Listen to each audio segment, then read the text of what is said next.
Hello and welcome to the Last Word on Spurs. We are your award-winning Tottenham Hotspur podcast, loud and clear, direct and live. We're back on your screens upon what was a crazy, as you guys probably heard about, end of season party, which I'm pleased to say we have rescued the video and the audio, and it will be coming to you guys very, very soon. We've not left you hanging too much. Look, but I'm joined by, on this show, 3 returning, some of them regular panellists here on Last Word on Spurs. I'm going to give you their thoughts, as already we are accelerating even closer towards the summer transfer window, in which Spurs being Spurs have been linked with everybody and more. So we'll be coming onto those links and essentially also covering the number of exits, departures that we've had from the club, which has been released, of course, earlier on today for our listeners and audio on the commute the day before for you. If you are listening for the very first time, you can find us on iTunes, we're on Spotify, we're across all major audio platforms. We're of course on X, we're on Instagram, we're on Facebook too. And you know what, we're going to do a quick round the table. Let's see everybody is. I'm delighted to have Marlon back alongside me from the Spurs Kings. King Marlon, my man, how are you? Looking well? No, well? I am well. I'm well. I've been trying to keep away from Spurs since the season started, and then you've pulled me right back in today. Well, everything that's gone on, so I'm back. I did warn you, mate, you're not going to get much of a break this summer, and here I am sticking to my words. So, mate, thank you so much. Joining Marlon back on the show, look, he's, of course, one of our resident guests that we have on here. Transfer expert, in our opinion. He knows that Italian market better than anybody. It's Simone Dell'Uomo on the show. Simone, my man, how are you? Love to be back with us. You well? I'm fine, Ricky. I'm fine, guys. Nice to be back on the show. Oh, listen, mate, pleasure is all ours. Always is a pleasure. And making our panel tonight, finally last, but certainly not least, delighted to have this man back on our show. It's been a while. Bob Dwyer is back. Bob, how are you? Lovely to see you back on. You well? Yeah, good to be back on, Ricky. You got on to me earlier on. You said, would you be up for coming? I said, just had the fresh haircut on. So I said, yeah, I'm good to go. So yeah, all good. Looking forward to it.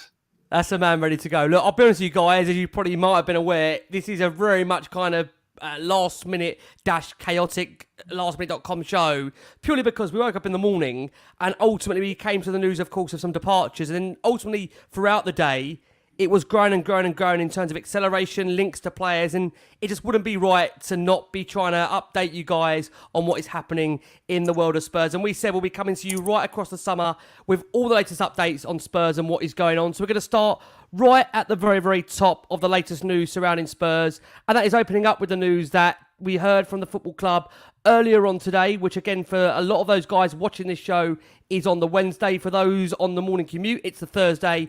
And that is Ryan Sessegnon has left Tottenham after 5 seasons at the football club. Spurs announced their retain list on the Wednesday morning, and Sessegnon has been allowed to depart on a free transfer.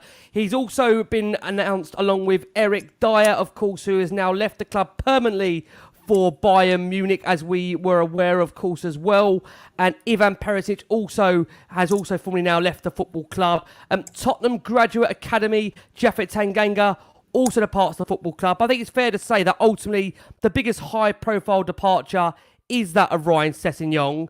And again, for many people that might have forgotten out there about Ryan Sessegnon, this is the guy that signed for Spurs back in 2019 from Fulham in a £25 million transfer, but endured an injury-hit spell in North London. Of course, when we go back to his original debut, that was delayed due to a hamstring injury, and it proved really problematic for Sessegnon, who would only go on to make a total of 57 appearances for Tottenham Hotspur. And he actually released a statement on the back of him leaving the football club to say, I would like to thank everyone associated with Tottenham. I joined at 19 and I've met some very special people along the way that have supported and guided me. From my teammates to the backroom staff to my coaches, thank you. I've got my memories and friends for life. From making my debut to scoring in the Champions League, I'll always cherish these moments. Unfortunately, things didn't work out the way I or the club wanted during my time here. It broke my heart that I couldn't play for a lot more time with you. I wish you all the very best for the future. And again, it's worth me emphasising before I come on to Marlon there, that Spurs did hold the option to extend Sessegnon's terms by a further 12 months, but the 24-year-old will exit and aim to rebuild his career elsewhere. It is a similar story for Japhet Tanganga too. But firstly, to open up on Ryan Sessegnon, Marlon, I think, look, it's not news that we wasn't expecting. It was highly likely he was going to leave the club on a free transfer. Now it's been confirmed. How do you look back over his career at Spurs? Because that's a player that came with such high promise, such high potential, and unfortunately for him, very little output due to injury. Yeah, no, look, I called him Sean Davis Part 2. If anyone remembers Sean Davis, we signed him from Fulham. He had an injury hit spell for 2 years, went on to play for Portsmouth and played so many games. I expect the same for Ryan as well. Look, it was injury hit. Look, I remember his first game against Bayern Munich away in the Champions League, and he scored such a wonderful goal. And we thought, here we go, we've got someone here. But it just never got going for him. Even like he had, I think his best period was under Conte. And again, he was playing a left wing back role, which didn't really suit him. And I thought when Ange came in, I thought, here we go. We haven't really, like, if Son plays up top, he'll play left sided forward. But yeah, it's just one of those with Ryan. Like, being at Spurs, he just never seemed to kick on. And that was always going to be an issue. When you're injury hit like that, he just becomes surplus to requirement. And am I gutted to see him go? On a personal level, in his statement, I'm probably, but as on a footballing level, it's just taking up wages, and wages we could be spending elsewhere, unfortunately. Look, I have to be the harsh reality of it. But again, it's going to come down to that major issue that we're having with homegrown quota as well. So I know we'll get onto the links later, but again, it's just a case of with Ryan, good luck. Hope he goes on, has a great career, but it just was never going to work out at Spurs. Yeah, it's interesting. I mean, look, I'll be honest with you, Simone, coming over to you. I know many do share those thoughts with relation to Sessegnon, that ultimately he came as a player with a really big potential, really big prospect, and ultimately we never really saw that in a Spurs shirt. I mean, how do you view it? Is it one that's just ultimately very disappointing that we couldn't keep him fit? Or is there a real genuine feeling out there that ultimately we've really missed the trick in terms of seeing the best real decency of a player that ultimately, had he not had those injuries, he could have been an absolute genuine superstar? Ryan Sessegnon, yes, definitely. Unlucky guy, absolutely. It was amazing in the first part of Antonio Conte's experience at Tottenham. He was playing as a left wing back, and he was absolutely unplayable on his days. I remember a game away at the Etihad when Tottenham beat that 3-2 Man City. It was absolutely perfect. But then, at the end of the day, injuries ruined the career of this player. And the biggest quality of Ryan Sessegnon was his run, was his pace. And when you lost it, it can be dangerous. So after 1 year and a half without playing any kind of first team football, I think that the decision by the club is correct.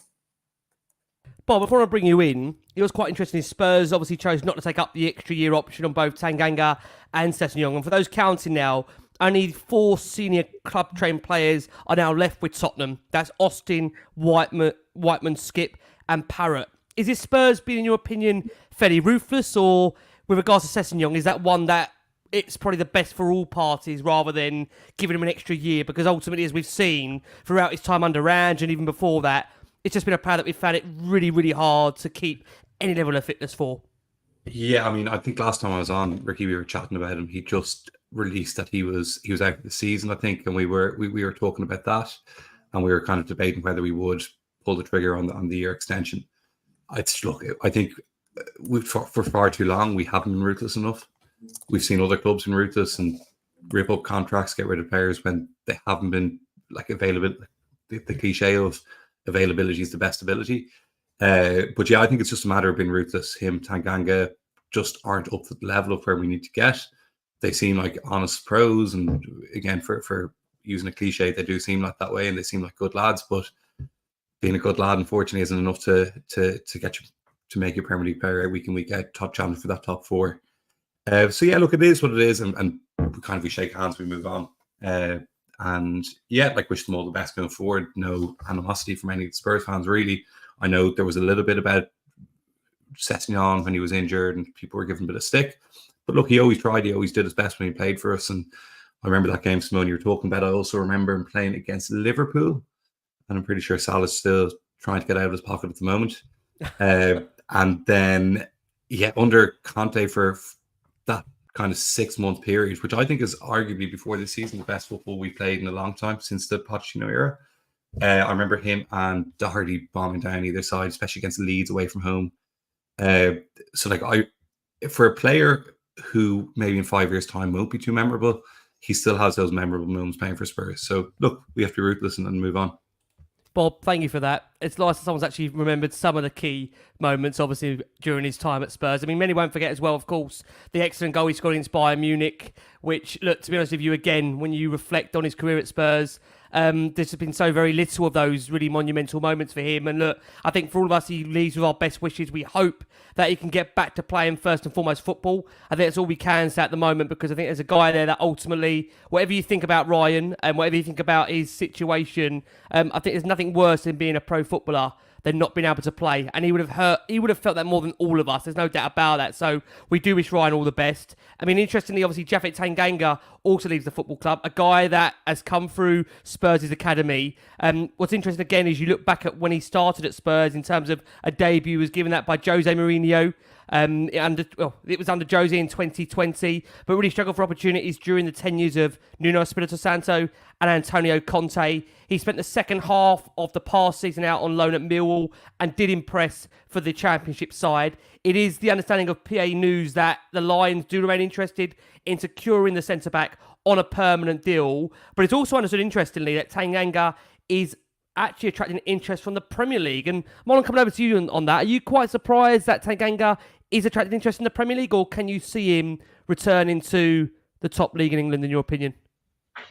No, if you look at the game that you played against Man City on the opening day, everyone remembers how great of a performance he was on that day. And with Tanganga, I always felt like he never got the run of games that he needed in the top flight to get going. Every time that he would start a game, he'd end up missing the next one, or he'd be put on the bench, he wouldn't be playing. And actually, there's a very good player in there. You saw it I think, when we played Juventus in the friendly, and he was Mourinho. I think it was Mourinho at the time talking to him, saying, "Make sure you get Ronaldo in your pocket," and everything like that. But he is a very good player. I was very surprised when we did loan him to Millwall. I thought he'd get another Premier League club at the time, but actually, when I did watch a couple of games for Millwall this season, and he was excellent. It was probably Championship was the level below him. He probably could go to a lower. Look, he could have played for Luton last year. That is where his level was at, probably somewhere like that. So with Tanganga, I was quite disappointed that we did get rid of him, because I thought if Royale was to leave, he could be that cover at right back and still hit the quota, which means we can cover in other areas as well, because he can play. And even we've got Dragoshin who can play right back as well. So I thought, actually, they could have probably kept him around for another season if need be. But look, if he ends up getting to a Premier League club, I'm not surprised. He has the talent. He's actually a very good defender. I just always thought a run of games is all that he needed under Spurs, and he got that under Millwall. And I thought he should have gone out on loan about 2-3 years ago. I think we kind of wasted that, because I think Poch at the time was saying that he kind of liked players staying at the club rather than going out on loan at the time to learn their trade in the first team. But it didn't do us any favours. Mourinho kind of tried to get him in, but I think he got injured under Mourinho, and then Nuno was here, played a couple of games under Nuno, and then Conte came in, and Conte had his team set, and he never seemed to be, he had his settled away in his back three. But with Tanganga, before I ramble on even more, but I just feel like he could have played in the Premier League, and I feel like that's where he needs to be. If he wants to up his level and he wants to maintain it, I think Tanganga will be a very good player about 2-3 years time, and it'd be one of those we'll be ruling going, we should have played him. Might even try and sign him back. Knowing us. We do it to Marlon, eh? We do it to us. Yeah. Simone, bringing you in. Look, I think you'll probably know very much more than me that his agent, Roberto De Fanti, of course, an Italian agent that he's got, has often tried to tout him to a number of clubs in Italy. It's a player that you might have known quite a bit about, because again, you've seen a lot of links, as I've said, overseas in Italy to obviously those Serie A clubs. I mean, where do you see his level for you, Simone? Can you see him actually getting a Premier League club, maybe a promoted side, or do you think he would be favoured to maybe an overseas move like an Italian club or a Spanish club? Where do you see it in your mind?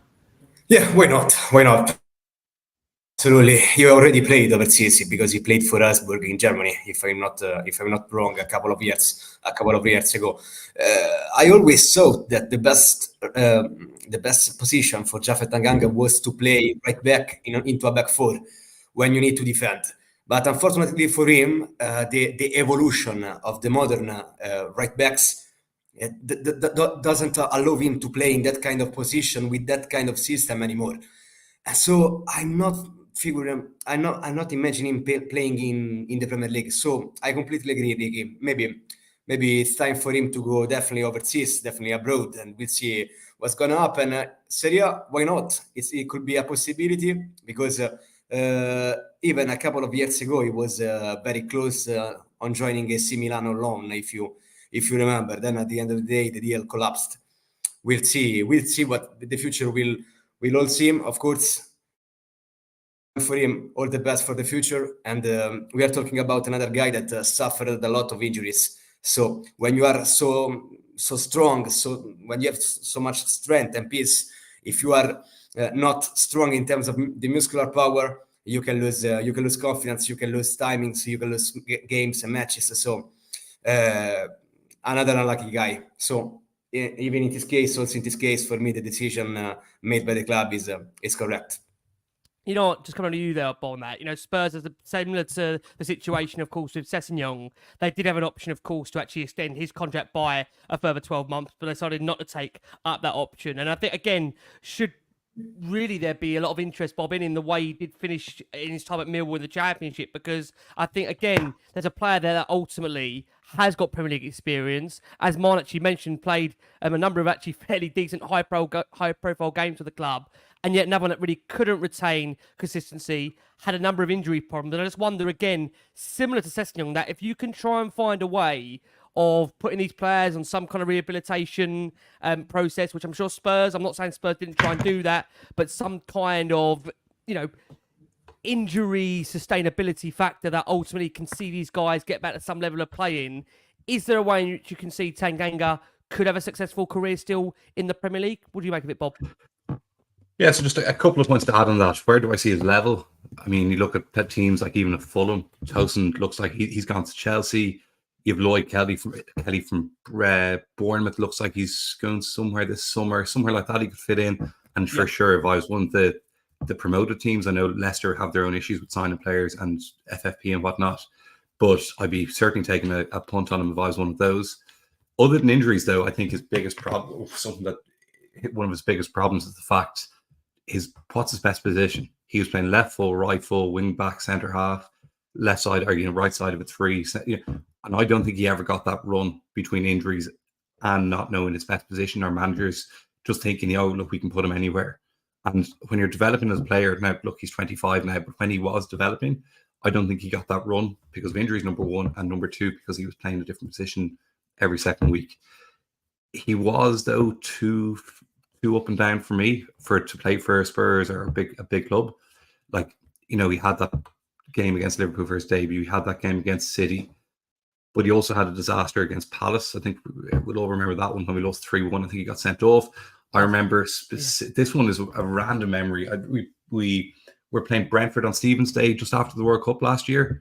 And I remember him being all over the place, stepping too far forward, balls going over his head, not knowing whether to stick or twist.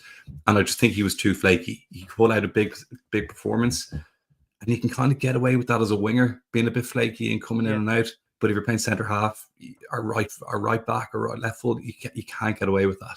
Yeah. And that's his biggest issue when it comes to playing for a top player or a top team. But when it comes to ability, it's absolutely there to pay for, anywhere up to Fulham, Bournemouth, 3 teams going up. But they're just 5 teams off the top of my head I could think of. If I was their manager, I'd certainly be taking a punt on them. That's very fair. I mean, look, I think for all of us here, look, I think it's at the time now where we say, look, we wish the very best of luck to all those 4 players. Of course, we'll be seeing Eric Dyer very, very soon in that pre-season friendly. That's going to be very, very weird, I think, for many, seeing Harry Kane, Eric Dyer twice in a week in Bayern Munich shirts. I mean, that is going to be a really, really weird situation we're going to find ourselves in. And again, look, we do wish Ryan, of course, and Japhet all the very, very best for the future. I think it's important to stress that again. Wasn't for the application or effort or desire or commitment, those guys didn't work out at Spurs, ultimately due to the case that, look, injuries most certainly got in the way and the lack of consistency really did hurt them. So look, what we are going to do, we are going to go for our first break of the show for our listeners here on audio. I want to say, as always, thank you so much, our watching audience. Look, we are building up the transfer season. That does mean we'll be coming back on your screens a lot more regularly with a lot more updates. And it means that I'm risking my marriage for all you wonderful people out there. So don't thank me for it. Listen, you can thank me for it if you want, but listen, we are going to be providing you with some absolute bangers, can I say, of what's coming your way, and an absolute bomber of a transfer coming your way, I must say, very, very soon to Last Word on Spurs across the summer. Want to turn our attention, guys, if I can, to the news around Conor Gallagher, where I think for many that have followed Spurs and followed this link, doesn't seem to be going away, and if anything is growing in acceleration. It was reported by David Ornstein that Aston Villa had opened preliminary talks with Chelsea over a move for Conor Gallagher. Then it was later reported by Sammy Motbell, of course, the Daily Mail, that Tottenham are set to rival Aston Villa in the race to sign Conor Gallagher and are ready to make their move ahead of this month's profit and sustainability deadline. Now, Spurs, we understand, do hold a strong interest in the player and are expected to make an offer for the Chelsea captain, who is also a target for Atletico Madrid. Now, Tottenham do sense an opportunity to secure a good value deal for Gallagher before June the 30th, which is the cut-off for clubs to include transfers in their next set of accounts. Chelsea are under pressure, as we know, to comply with the Premier League's profit and sustainability guidelines. And because Gallagher is an academy player, he would represent pure profit on their balance sheet, which is why Chelsea, of course, are keen to potentially sell him, depending, of course, on the key, if the price is right. Marlon, I want to open up with you. Conor Gallagher, Tottenham, Chelsea captain, Chelsea Tottenham, Tottenham Chelsea. Can you see us doing business? Well, we've always been told Tottenham and Chelsea don't do business together unless it's managers, and even then we have to wait till they're a free transfer. That's true. That's true. Conor Gallagher. Now, if you'd asked me 6 months ago, I was adamant I didn't want him. I didn't want him at Spurs. I didn't see what he brought to the team and everything like that.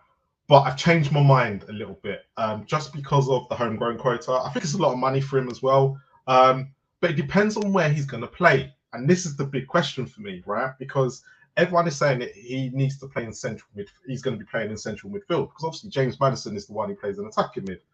Well, if you look at Conor Gallagher's stats, yeah, he runs a lot, he does a lot, but he doesn't do much with the ball. And if you watched Chelsea when he played in centre mid, he gives the ball away a lot, right? A bit like our midfielders now, they give the ball away a lot. So what are we actually signing him for?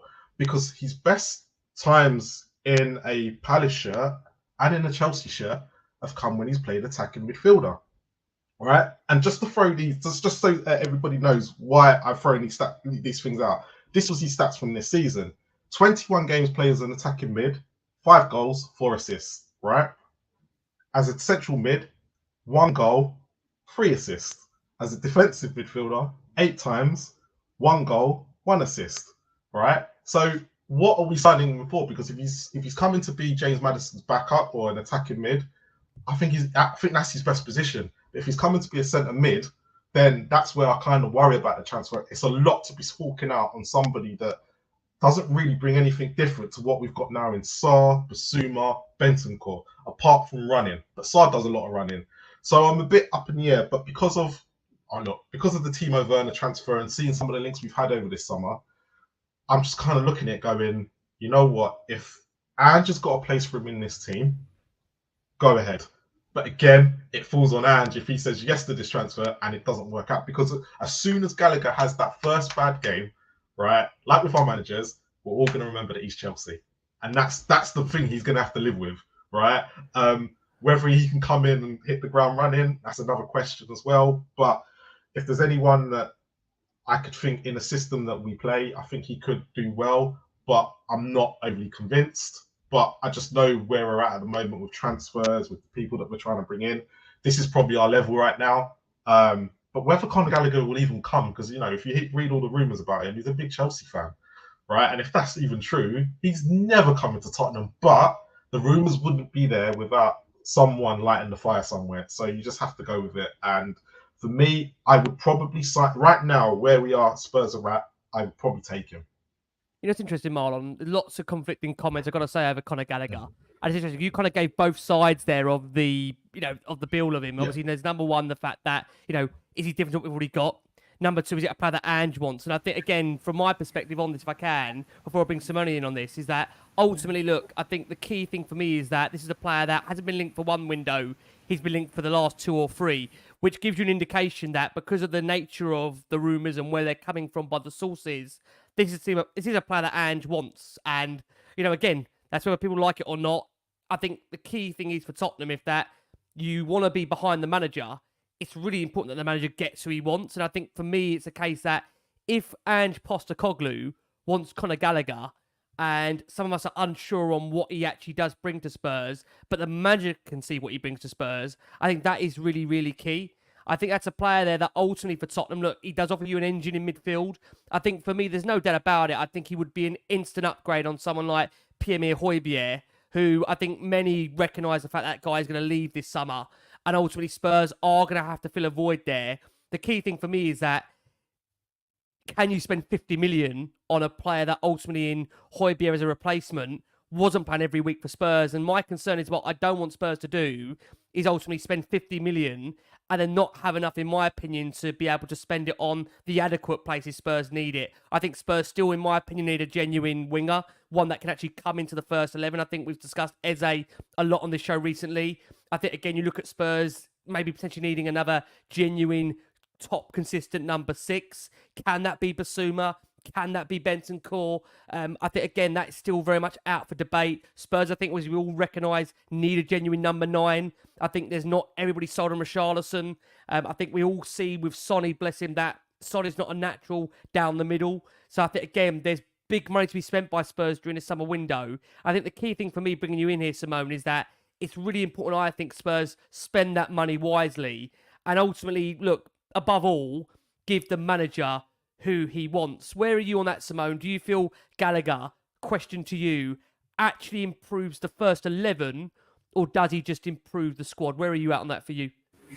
It all depends on Bentancur and Bissouma, because they need to show consistency in their games. They need to improve their games, because Bissouma at the start of the season was absolutely brilliant. Then after the African Cup, a couple of sending off, wasn't him anymore. Bentancur, the same situation, because he was, of course, suffering a huge blow, the injury of last season. So he needs to be back. Of course, I like Gallagher.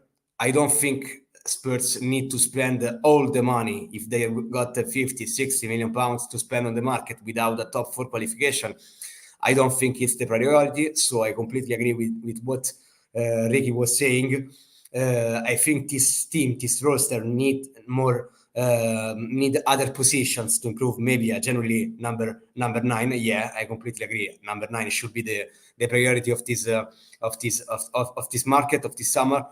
But of course, Conor Gallagher is a player that I'd love to have in my team, even if he's gonna be playing as a number 10, even if he's gonna be playing as a number 8. So. We'll see what's going to happen, but I don't think that he will cross the town, he will cross London. I think that he is so Chelsea. I listened even yesterday about his interview. He was talking about his excitement at Stamford Bridge to waiting for the new manager, Enzo Maresca. So he was not speaking as someone that is going to be leaving Chelsea, because maybe he is so Chelsea in his DNA, so maybe he wants to stay. So I don't think he's going to be Tottenham his next destination. If Chelsea need to sell someone, of course, we already knew that Gallagher is a possibility, but I think that it's for Aston Villa than Spurs. It's interesting you make that point. Coming over to you, Bob. I think, look, the reality is that obviously with Aston Villa, they guarantee him Champions League football. Obviously with Spurs, it is the Europa League. I just wonder, Bob, in the player's mind, if he had a decision to make and Spurs put in an offer at the fair value, and obviously Villa, of course, had that offer as well, so you'd have 2 matching bids to some degree on the table. Chelsea would accept both of them. What do you think Gallagher would do? Would he risk upsetting that relationship that he's got with the Chelsea fans? Or, again, is there a preference on the type of European football he'd want to play? Where do you see his head at, Bob, if he wants to come to the club? I think if you take emotion out of it, he goes to Spurs. And what I mean by that is, emotion from his point of view as opposed to my point of view. But playing for Spurs, he's still living in London as opposed to Birmingham. I'm not saying anything about Birmingham, but I know I'd probably prefer to live in London. I'm saying that as somebody who doesn't live in either. We know you love London, Bob. We know you love a trip down here, man. Those cheap flights. So that's one point anyway. The other point is about the Champions League football. Champions League is only worth it if you're going to get out of the group stage. And I don't think any Villa fans listen to this, so I doubt I'm going to be offending anybody. But no, I don't think they're going to go on any sort of run in it. Whereas I think we're going to have a good run next season in the Europa League, to go deep in it.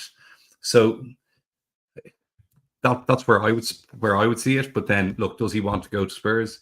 I heard from someone in January he didn't when we were sniffing about, and there's someone who said it was pretty connected on it. So I heard he didn't want to go in January, so that may not change now unless he's getting pushed out.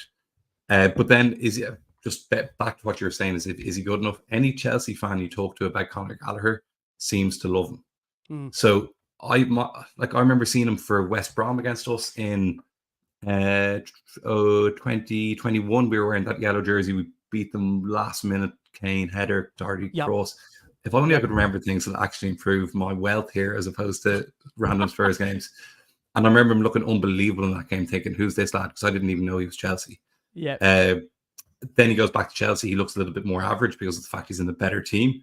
But anyone you talk to loves him. The other thing, when he came on, or when Maddison came on for England the other day, and I know it's a meaningless friendly before and nobody wants to get injured and whatnot, but they did look to be linking up well together, so there could be a nice balance there.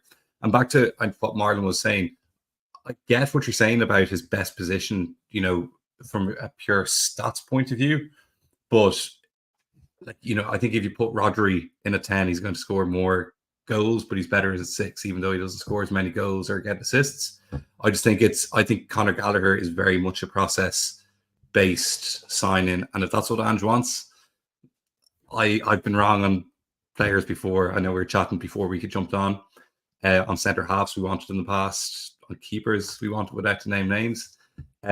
So now I'm happy just to relax on Twitter and get excited if I see an Eze coming, but I'm just relaxed when it comes to jumping in as to whether somebody's good enough or not. If Anne sees him fitting in, he knows more than I do. I think the key is, Marlon, I think what the reoccurring message seems to be from a lot of us and Spurs fans out there is that if it's a player Ange wants, by all means go and get him. But at the same time, I think there's a case that what we wouldn't want to do is pay an overly inflated price for a player if there's going to be a situation where that weakens our hand in the market when it comes to other players. Because I think, Mon, what's very clear is that, Spurs actually do need to do still a lot of a rebuild here. There's still a massive overhaul to do. I think many know that Spurs do need to get at least 8, 9, 10 players out the door this summer. And alongside that, probably need to get 5, 6 players in. People might think that's crazy by saying that, but, is it fair to say, Marlon, we're only really at the start of a rebuild here, again, under a manager that ultimately does need to get this squad ready to compete on all 4 fronts? Because I think we can all safely say that we saw last season, and you were obviously here when we discussed the season review and that Chelsea game, that you take 3 or 4 players out of Tottenham, some of the key players, it's such a different looking team, such a different looking squad, that is why it's so important that Spurs do strengthen across the squad this summer. No, and I agree. Look, at the end of the day, £50 million on a central midfielder that's probably not worth £50 million is a lot of money to be taken out of our. Look, it's come out to say they came out today that our budget is flexible, right? Which at Spurs we know that's not true. I don't know where it's come out. It's just come out today. But look, at the end of the day, there are key positions in this team that need to be filled in before a CM, right? We've still got Basuma, we've still got Bentancur, we've still got Sarr, right? And if he isn't fitting the DM role, right, which is very key to this, because that's what we heard all last season. We were missing a DM. It was, our DMs that we played in that position weren't good enough, and that's why we conceded so many goals. And that's very key to this at the moment. How many goals we conceded last year was not great. And actually, when you think about it, that is probably the position where we need to spend 50 or 60 million pounds, right? Not spending it on a central midfielder that, because we've messed up on the homegrown quota, that we're going to go and splash all this cash out on Gallagher, and then it just leaves us short everywhere else. Because is Gallagher the sort of player that's going to take us to the next step, right? Because at the end of the day, we've qualified for the Europa League this year at 5th spot. We need to be qualifying for the Champions League. For me personally, it's not. Right, but if at the end of the day, if Ange thinks it is, I'm going to start questioning, going, but don't you think we might need a number 9? Do we not need another winger? But it depends on what we end up by the 1st of September. I don't know when the window closes. It all depends on what we end up by then, and obviously we'd have had games by then as well. So you've got to like I can judge it now because I'm looking at it going, it's Werner and then Gallagher. For me, they're not game changers. They're not, you know, if it's Eze and then a DM that's going to be taken up, you know, a good DM, right, that they've gone out and scouted that fits the system, then my mind changes. But right now, to be Werner and Gallagher, if they were the first two, I'm looking at it going, I'll start getting itchy fingers and going, what are we doing here? But look, at the end of the day, as long as there's enough money or they've got enough cash to put in the key positions that we desperately need this season, then I'm not arguing what they're trying to do. But at the end of the day, I can't really judge now. I need to wait to the 1st or 2nd of September when that window closes to go, okay, I see where you're trying to go with this. And it'd be the 3rd window that Ange just had. So it will kind of start preparing us what we're starting to prepare for next season and what the achievement is. Because at the end of the day, Ange just come out and said his own words, especially after the Man City game, he wants to be involved in the title race instead of deciding it. So this is very key. Do Conor Gallagher and Timo Werner, if they were the first two, do they take us to that step? A lot of us will probably say no, but you never know, right? Maddison at some point will get injured in the season as well. It's a guarantee. So we've kind of got a lot of positions to be filling before we kind of go, okay, let's see what the next step is. But yeah, like I said, I'm waiting. I'm positive, and I'm hoping they've given us, they've done the scouting enough to go and get us the right players in the right positions. And the front three for me right now is where I think we should be looking at the most. And even that, I think Ange came out against Newcastle and said he wishes he had 3 sons up front. So obviously it's key for him as well. It is. I mean, look, I want to ask you, Simone, bringing you back in, is it just key, Simone, that we just essentially now have to back the manager? I think in the previous regimes at Spurs, there's been this situation where players have been given to a manager and they've been deemed that club signing.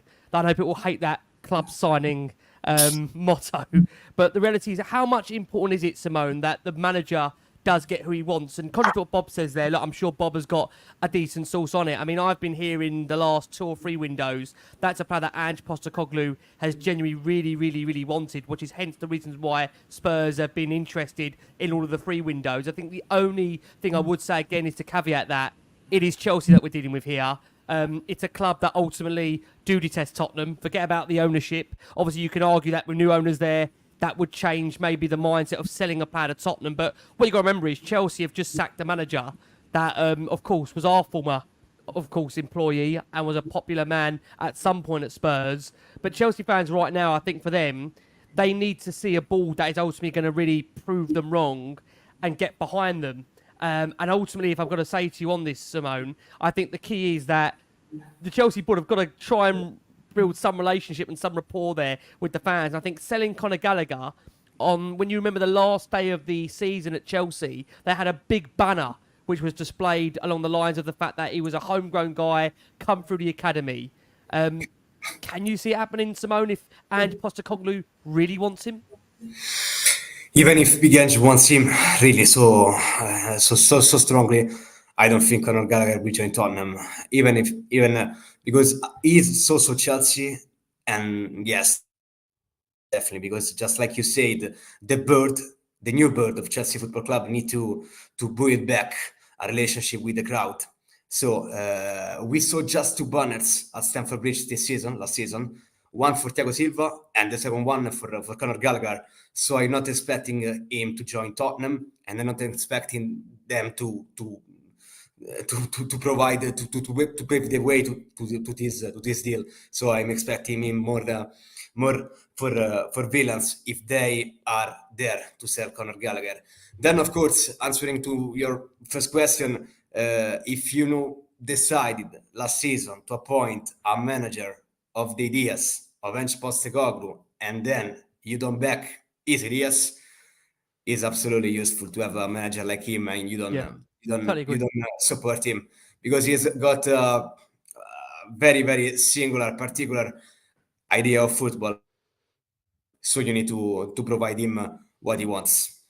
Yeah, I think that's really fair. I mean, again, like I say, I think with the manager, ultimately, look, if you want to back him and be behind him, you've got to get the players that he wants. And ultimately, look, if he wants Conor Gallagher, I think, again, as always, the Spurs fans will get behind it, will back it, and look, despite the Chelsea links, if he comes in and performs well, most certainly, like I say, look, Spurs fans will get behind him. I think it's really important. I stress that for Chelsea, for the player himself, that there's a sense that all parties will prefer his future to be resolved before the Euros does get underway. So Spurs are really up against it in terms of time. We know, of course, Sevilla's interest. We understand there is interest as well from Atletico Madrid. It must also be said that, as though Spurs and Chelsea haven't done business before, it's understood that in relation to this type of deal, there would be negotiations. There isn't anything to stop there being negotiations in regards to the two football clubs. I'll ask you, Bob, and we'll go round the table.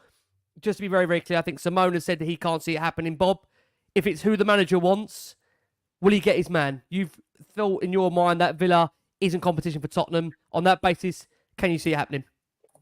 I'd lean to, I think it will happen. Okay. And Marlon, finally, yes or no on this one? No, I don't think it will happen. I just can't see it.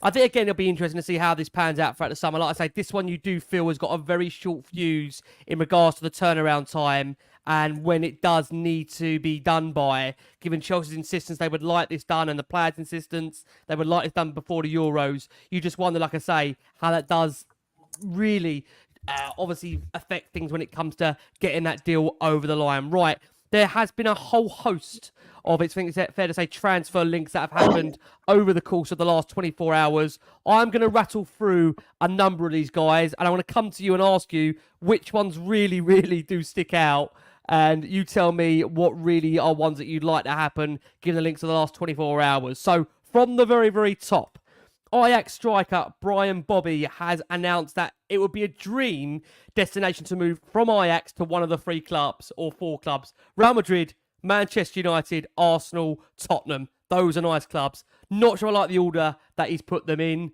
Next, we've had a link to suggest that Tottenham have expressed an interest in signing midfielder Andreas Pereira, although it's unlikely for him that he'll remain at Fulham next season, and the player would like his future defined after the Copa America. Spurs are also reportedly interested in Feyenoord defender Lutriel Getrida. He's a 23-year-old right-back who's come through the Feyenoord Academy as an important player in the Dutch side starting lineup.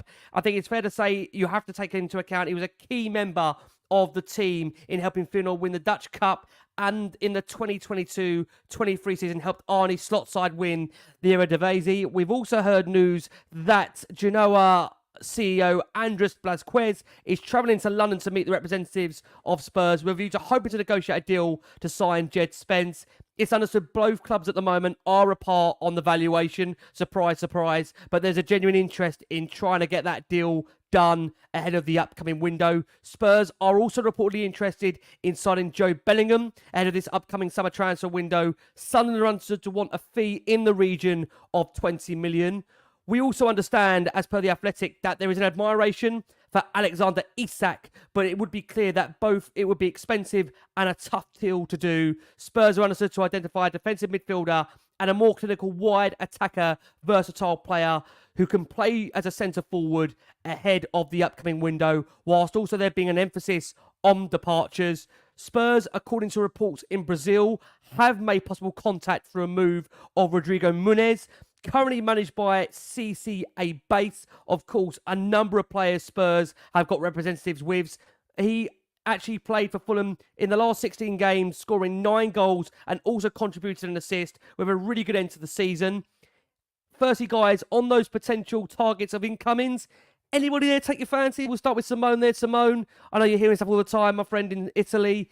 Any players that you're seeing Spurs linked with or you're hearing with that you'd like to see come to the club outside of Conor Gallagher?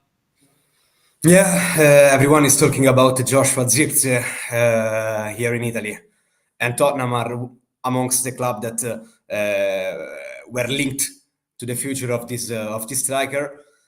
He's not one of my favorites, but I need to admit that he has got good potential and he's very elegant with the ball. So he knows how to link the midfielders with the strikers. He knows how to play with his shooters to the goal. So he can play in every position in the attack. So it could be an option, but it's very expensive. It's very expensive. There are many strikers in Europe. Many strikers in Europe. that Spurs are tracking. So we'll see what's going to happen. Bob, coming over to you. I mean, your feelings towards someone like an Isak or a Muniz coming in, Yusuf and Nesri, any of these forwards taking your fancy, Bob, that you'd like to see as a genuine number 9? Marlon's chuckling away there. Certainly one and Isak. It's not going to happen, but he's the dream, isn't he? We'll throw Isak, we'll throw Eze in there, and he's the dream. But I can't see that happening. Is that the level, Bob, in your opinion? So like an Isak, is that the level, or is that above the level Spurs are looking for right now? What do you feel in terms of the striking options? Oh, like I think if we Champions League, it would be much easier to get it done. But I think the fact we only have Europa League, it's going to be tough to sign somebody like that. Because I think for his, like, if I'm Isak, I'm thinking, what's my next step? And is it going to Europa League team? If I wasn't a Spurs fan, I probably wouldn't be taking that jump. I'd probably be looking for a well-established Champions League team. But he's the dream. Like, I think he's unbelievable, and I think he'd fit in perfectly to an Iron system because he can flow from either side and he can go through the middle. I think he's absolutely perfect. I mean, let's throw a big bit in. I'll email Donna Cullen now and I'll say, here, Donna, get on it. I love that. I mean, it looks like it can make a difference. I mean, Marlon's chuckling away already there, so I don't want to make him full of his chair. I mean, Marlon, mate, these links to strikers, these links to players, anybody there you can still being a genuine target? Any of those really you can see actually happening? Probably the what's his name, Bobby from Ajax, but even then, his agent's probably, he's named certain clubs there, and you can tell that he's looking for a move, and he's just naming a bunch of teams in there. So I did like the order. I did like the order, Marlon. He named no, I didn't like the order. Last. I didn't like the order either, but he knows that actually Spurs are probably the most promising one that probably will try and make the bid and buy it. You think he just threw us in there as Bob puts the balloons out there? That's why? He just threw us in there. Yeah, because look, Isak is the pipe dream. He is the pipe dream. But as Bob said, there is no way he is swapping Newcastle for Spurs right now. It's not. Look, people go, but they finish below us. But actually, if you look at the 2 games last year, they completely smashed us in one game. We smashed them. The level is quite similar. So he's kind of looking for a Champions League team next. If we're looking at it, not with our rose-tinted glasses on. But do you know what? I'd like someone like Vlahovic from Juventus. If he ever became available this summer, you never know with Juve, because I thought they were buying another striker as well. He is someone I'd probably like to bring in if he was a possibility. But again, it's one of those, you just don't know these strikers. You have to take a gamble because there ain't another Harry Kane out there. This is the problem now. You're kind of looking around and going, who's going to fit the system? Who's going to come in and straight away link up with our wingers to be able to, score some goals? Because that's what we needed. Like, Richarlison had a purple patch last season, and you were like, oh, here we go. But then he got injured, right? And that seems to be his thing with Richarlison. He just seems to get injured a lot as well when he's here. So, but I'm looking at the Jed Spence deal going, Genoa. If you kind of want to looking for a cheaper deal, you know that Dragushin, we still probably owe money there. So it could mean that we could free up some money there as well. So, if we can negotiate that somehow and get some money off the Dragushin deal, that could be, something well spent. But, it's difficult. It's difficult because at the moment, there's nobody, apart from Isak, there's no one really jumping out. You go in, that's going to take us to the next level. And we're looking at a lot of signings that you can see are team signings. So you can see that we're going for team-based players that are going to work hard and work in this system. And look, at the end of the day, if that's going to work for Ange and his system, who am I to argue? So it looks like it's going to be that way. And hopefully we can see over these next, look, obviously the Euros are coming up as well. You don't know what's going to happen in that. And there could be a striker that suddenly comes into that comes into play. So you just don't know. But out of all of those that you named, Isak's the pipe dream. Bobby's probably the reality.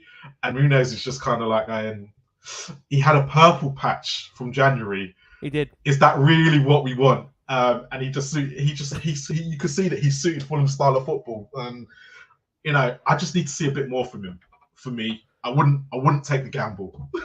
Okay, Marlon, very honest there. Very, very honest indeed. Simone, I need to ask you. I mean, look, you may have seen quite a bit of Jed Spence, of course. Obviously, during the period in which you would have followed him closely, of course, being in Italy, covering, of course, a lot of the Italian football. What do you make of Jed Spence Serie A? Do you think that's a move that can happen and should happen? And are Spurs letting go a player there that you feel has got genuine potential to be a superstar? Or do you feel that move does suit all parties if Spurs do let him go to Genoa? Well, Ricky, the fact that Genoa are trying to arrange a deal and to sign him permanently quite surprised me, because his loan deal at Genoa was not so successful. It was not brilliant in this couple of months. So of course he had a couple of unlucky loans before at Leeds United, in France with Rennes, but neither in Genoa he expressed himself at the very highest level. So of course we already knew that Jed Spence was being part of someone that Daniel Levy and Big Ange want to get rid of.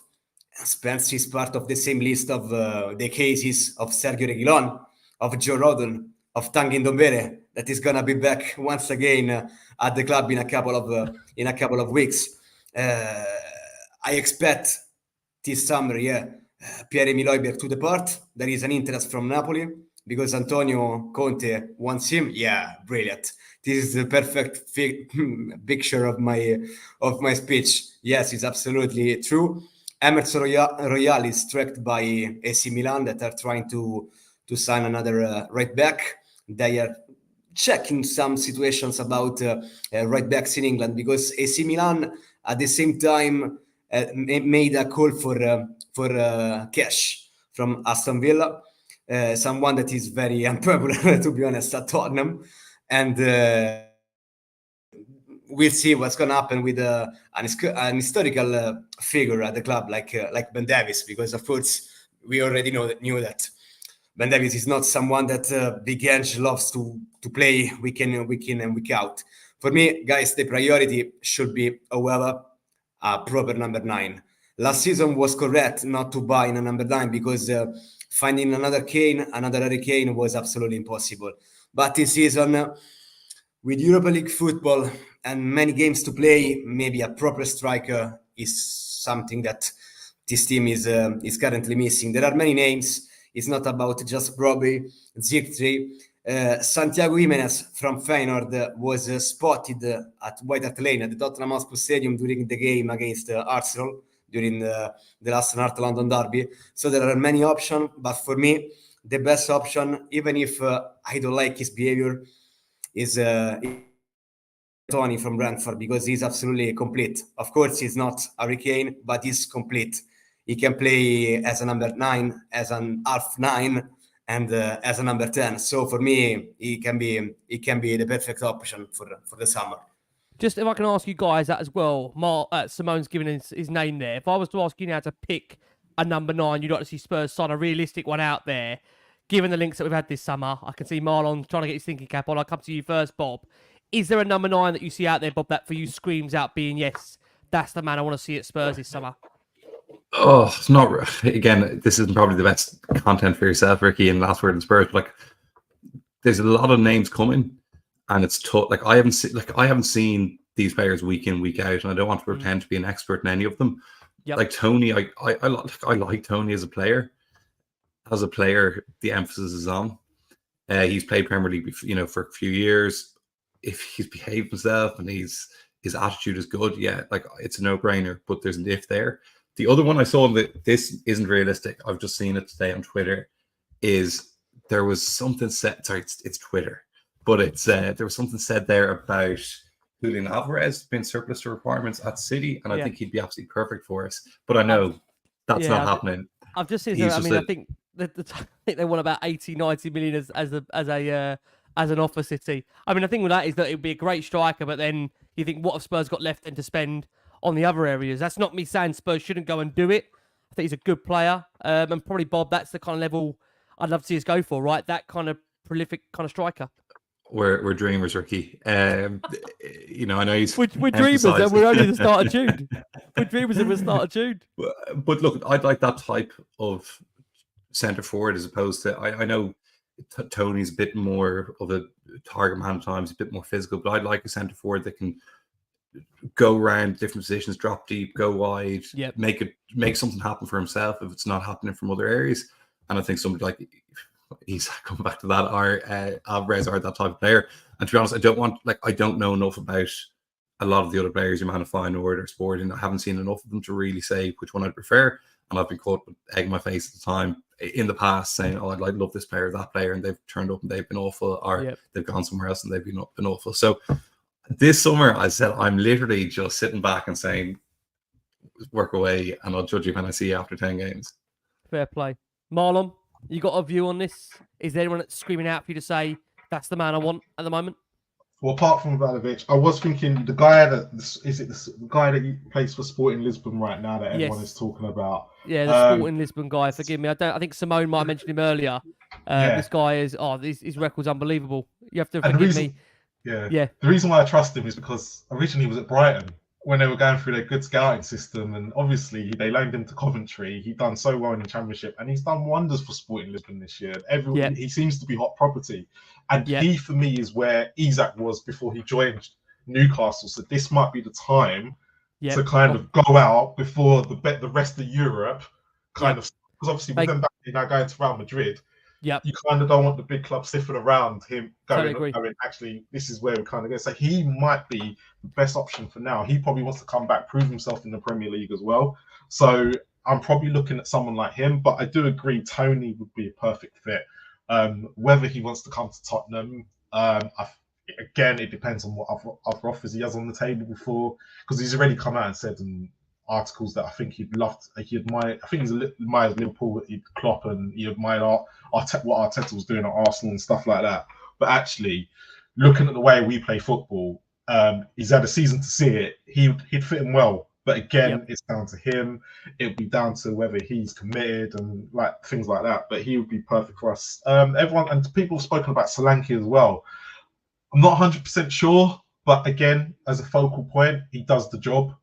But again, will he suit Spurs is another question. But if I'm looking at it, apart from Vlahovic, I'm looking at the guy from Sporting Lisbon. I think he'd be probably the perfect scenario right now for what we need. Yeah, and that name is Victor Gyökeres. Please could tell me I pronounced that wrong. Victor Gyökeres is obviously that one there. I'm also worth pointing out, because Bob did mention earlier in the show, Man City understood to want in the region of 80 million euros for Julian Alvarez. And Ali Gold, of course, friend of the show, Ali has reported that from those he's spoken to around Crystal Palace, say he seems to believe that they want to let one of Eze, Elite and Gahey leave the club this summer. Look, there has been speculation about Eze, but I think it's fair to say at the moment, nothing to really suggest anything concrete there, which is hence why we haven't been crazily banging the Eze drum in terms of trying to give you loads of transfer gossip on him, because there simply hasn't been a lot. If there is, we'll report it to you first, always here on Last Word on Spurs. But the takeaways in terms of potential exits, we have heard that news that Emerson Royale is understood to be keen to join AC Milan, as Simone has obviously told us a couple of minutes ago. Jovan Lo Celso was understood to have rejected a move to Saudi Arabia. Real Betis were interested in bringing the player back to the club, and he's also keen on that move, so it's one to keep an eye on. Paul O'Keefe, friend of the show, has suggested that there is genuine interest in Brentford striker Ivan Toney. However, the fee needs to be acceptable to Spurs. Currently, that valuation is too high, but things can change. And Alistair Gull reported back in the last week now that Tottenham are potentially maybe looking at the opportunity to bring Marcus Edwards back to the football club. Ali understands that Marcus would love a return to Tottenham. Sports are understood to value him at the £15 million mark before further add-ons that would really lift that price tag slightly. And with Spurs' 35% sell-on cut, that would take the initial base figure to around 9.75 million. Ali was keen to stress last week, no approach yet, but Spurs are keeping an eye on Marcus Edwards' situation at Sporting. And then finally, what I do want to say before we look to close this one is that our thoughts are with Spurs midfielder Yves Bissouma and his beautiful family after they were mugged and tear-gassed whilst on holiday in France. The Spurs midfielder lost his watch in the attack, but thankfully was unharmed during it. And listen, we hope for a speedy recovery for Yves from a mental perspective. And we understand that he has been returning to Hotspur Way to undergo some medical treatment. So look, regardless of what you think about the player from an ability perspective or performance perspective, not good news. And like I say, we wish him all the very, very best. We did see some social media links surface towards the last weekend where there were links about Spurs potentially having talks with an American investment firm, MSP Sports Capital, overtaking a sizable but minority stake in the football club. I have to suggest and put it out there that Spurs have completely shot down the suggestion that the club were ever in talks with MSP. And it suggests that if any exploratory talks did occur, they did not reach a suitable outcome. So the wait does go on for Spurs to see if they can bring in major investment that helps Ange build his squad. And that brings on very nicely to pre-season, where Spurs have announced they'll be playing Team K-League as part of their pre-season tour of Asia this summer. It does mean that Spurs' pre-season schedule is now completed in full. Of course, Spurs' first fixture will see them visit Scotland against Hearts at Tynecastle on Edinburgh in July the 17th, and they'll then face London rivals QPR at Loftus Road before, of course, they go overseas to Korea, where they've obviously got Team K-League. They're going to be playing Bayern Munich as well, and they're going to be returning home, of course, as we are aware, to face Bayern at the Tottenham Hotspur Stadium, which is going to be very, very surreal seeing Harry Kane not in a white shirt, but in a red one. Talking about shirts, I want to end it, if we can, guys, on this, if you don't mind. We have seen Spurs release their new kit for the 2024-25 season, which will bring back some memories to some older fans out there. Now, it's been called Time to Rise in the launch video, and it features a lovely little, gotta say, memento to El Tel spot. Obviously, a really, really nice tipping of the hat to former Spurs, of course, manager Terry Venables, who sadly passed away recently. Many will obviously remember the Martin Yole area. Obviously, 05-06, where we had the Kappa shirts, which had a navy trim down the side of the trunk of the top. It did also bring back, sorry guys to put you through this, some horrendous memories of Lasagna Gate and what that did for the football club. So to not put you guys in a difficult position, because this is all very much, choice. It's a choice. It's not a preference, it's a choice. Guys, what do you think of the new kit? We'll start with Marlon. It's Marlon. Are you a fan? Are you happy with the kit? What are you saying on it for you? No, it is a nice kit. But why is there a butt coming? There's a butt coming. Well, look at the slogan, Time to Rise, and the kits, the pricing, the season tickets, everything else. It was a great play on words, but yeah, it's a lot of money for a kit, and especially if you've got kids. Oh my God. But no, it's actually quite a decent kit. I've seen the thing on social media what the away and third one's going to look like, so I think this is going to be the best one out of the lot, unfortunately. But no, it is a nice quick kit, just not for the price for me. Listen, if the price is right, that's the key. We'll come to you, Simone, on this. Look, on the kit prices, the regular is 85 quid for the regular stadium shirt, 125 for an elite match-like version of it. That's the same for both the men's and the women. To buy a full kit as an adult would cost you 148. That's GBP 148 for the stadium version. And check this out, £188 for the elite version. Simone, you're shaking your head there in the background. Yeah. Do you like the kit? Unbelievable. 10 years ago, it wasn't the same. And 10 years ago, we had unbelievable kits. The Puma ones were absolutely brilliant. And I need to admit that also the 4 or 5 years under Under Armour were absolutely magic, even because of the memories that we are linked to that kind of kits. But yeah, I like this kit, to be honest. I like this kit. It reminds me of the season 2005-2006. Yep. Under Big Martin Yole, right? Under Big Martin Yole. Yeah. The second one under Martin Yole. Yeah, brilliant. Unfortunately, with that finale, that Lasagna Gate, but Kim Berbatov, Arolan on the first times of big ambition for Spurs. So yeah, I like this kit. I love that. And Bob, just to close it on you on the kits, a youth shirt is 65 quid and a full kit for a child aged 3 to 8 is 55 quid. For younger toddlers, it's 50 quid. Honestly, listen, Spurs, it's a new kit. Bob, I know you love your kits. You said it earlier to me. You going to be buying this one, Bob? Yeah, I'm the idiot who buys the player fit ones. I love them. Yeah, no, I really like it. It reminds me of that, 05-06, the Davids jersey. I think we probably all remember it as. Absolutely. Yeah, I think it's a really good kit. But as Marlon says, I think it's the only one I'm going to be buying next season. so I can buy pretty guilt-ish free. So yeah, no, you'll see me now, Ricky. Is the Beavertown back open yet? That's not, is it? It's coming. It's coming from my ear. It's coming. You'll see me It's coming. early doors next season, swinging around my Outside head. the Beavertown, wearing it proud. Guys, I gotta say thank you so much. It has been I think this is a bite-sized version of Last One Spurs compared to what we used to. We've had to fly you through, of course, the news of those departures, the potential links to Conor Gallagher, the potential signings, the potential exits, and you've had a kit launch as well. What more can you want? I tell you what you can want. You can want even more. You can go and check Marlon out over at the Spurs Kings. Marlon, where can they find you, my man? Yeah, as it says in the title, at Spurs Kings TV on YouTube and X, and I believe Instagram as well. Me and Ash are always over there. I think Ash is going to be streaming in a minute, so if you want to go watch that as well. Yeah, we'll have some things coming over later in the summer. I'm just on a break until Ricky calls me in last minute. Yeah, but yeah, just come over to Spurs Kings TV. More than happy to host anybody. Top man. Marlon doesn't know it yet. He's involved heavily in the pre-season on Last One Spurs. He doesn't know it yet. It's coming his way, and there will be a little bit more advanced notice on that. Simone, I want to say a massive thank you, my man. Always a pleasure having you on Last One Spurs. Gonna hopefully get you back on through the summer as well. Simone, where can they find all the latest work you're doing? Of course, in Italy, working hard, because we know when that window opens, you never stop. Yeah, I never stop, just like Big Edge would say. Guys, absolutely thank you to be back on the show. Always a pleasure, always a privilege, as you know very well, Ricky. And you can find me on Instagram, definitely. It's Simone Doc Dell'Uomo 21, just like the number of many big players for Spurs. I love that. Fantastic. Simone, we look forward to having you back on with us soon. And Bob, mate, same with you. Hope we can get you back on as well next season when things are going to be hopefully riding on, as Lee McQueen would say, the crazy train that is Ange Postecoglou's team and squad.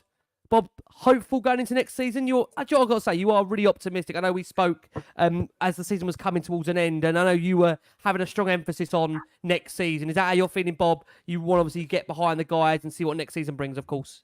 Yeah, no, look, thanks for having me back on, Ricky. Really enjoyed it as I did last time. Yeah, no, I'm positive every season, so I wouldn't take anything from this. Are we going to win a trophy?